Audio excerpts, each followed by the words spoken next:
Nigerian ലഹരി കേസിൽ നിർണായക നീക്കവുമായി അന്വേഷണ സംഘം വിദേശ ലഹരി മാഫിയയുമായുള്ള ഒരു മലയാളിയുടെ ഫോൺ സംഭാഷണം പോലീസ് കണ്ടെടുത്തിട്ടുണ്ട്. നിലവിൽ പൂജപ്പുര സെൻട്രൽ ജയിലിലുള്ള മലപ്പുറം പുതുക്കോട് സ്വദേശി സിറാജിന്റെ ശബ്ദ സാമ്പിൾ ശേഖരിക്കാൻ പോലീസ് നീക്കം തുടങ്ങി. ദീപക് തർമ്മണം കോഴിക്കോട് നിന്ന് വിവരങ്ങളുമായി ചേരുന്നു. Deepak, good morning. പറയൂ. Very good morning S K. ഒരു രാജ്യാന്തര ലഹരി മാഫിയ കേസായതുകൊണ്ട് തന്നെ പോലീസ് വളരെ ഗൗരവത്തിലുള്ള അന്വേഷണം ശാസ്ത്രീയമായി പുരോഗമിക്കുകയാണ്. ആ അന്വേഷണത്തിലാണ് ഏറ്റവും നിർണായകമായ ചില വിവരങ്ങൾ പോലീസിന് കിട്ടിയത്. അത് ഈ രാജ്യാന്തര ലഹരി മാഫിയ സംഘം നൈജീരിയൻ സംഘവുമായുള്ള ഒരു മലയാളിയുടെ ടെലിഫോൺ സംഭാഷണത്തിൻ്റെ ശകലങ്ങളാണ് കിട്ടിയത്.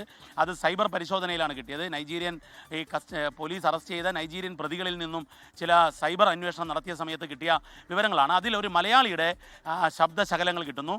ഇതിൻ്റെ അടിസ്ഥാനത്തിൽ ഇയാളുടെ ശബ്ദ പരിശോധനയ്ക്ക് വേണ്ടിയുള്ള ഓഡിയോ സാമ്പിൾ എടുക്കാൻ പൂജപ്പുര സെൻട്രൽ ജയിലിലേക്ക് പോകാൻ വേണ്ടിയുള്ള തീരുമാനമാണ് സിറ്റി പോലീസ് എടുത്തിരിക്കുന്നത്. ഇതിൻ്റെ ഭാഗമായി കോടതിയിൽ റിപ്പോർട്ട് നൽകും.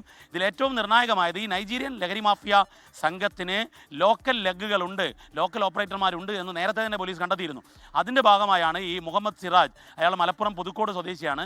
ഇയാൾ നിലവിൽ NDPS കേസിൽ, ഇതേ കേസിൽ പൂജപ്പുര ജയിലിൽ തടവിലാണ്.